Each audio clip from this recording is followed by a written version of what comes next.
টাকা খরচ করেননি মোটেই? স্ত্রীর অসুখের সময় সামান্য কিছু, সে আমি যেমন করেই হোক পুষিয়ে দেব। ও টাকা আমার নয়, আমার স্ত্রী মৃত্যুর সময় বারণ করে গিয়েছে ও থেকে খরচ করতে।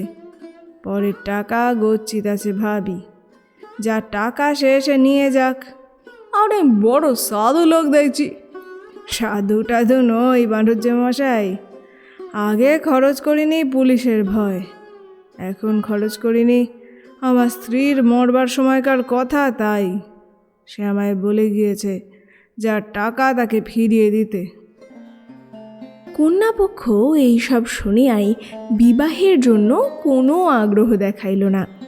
ওই টাকা বাদ দিলে কালী চৌধুরী নিঃস্ব লোক, একে দুজবরে পাত্র, তা হাতে গরিব লোক।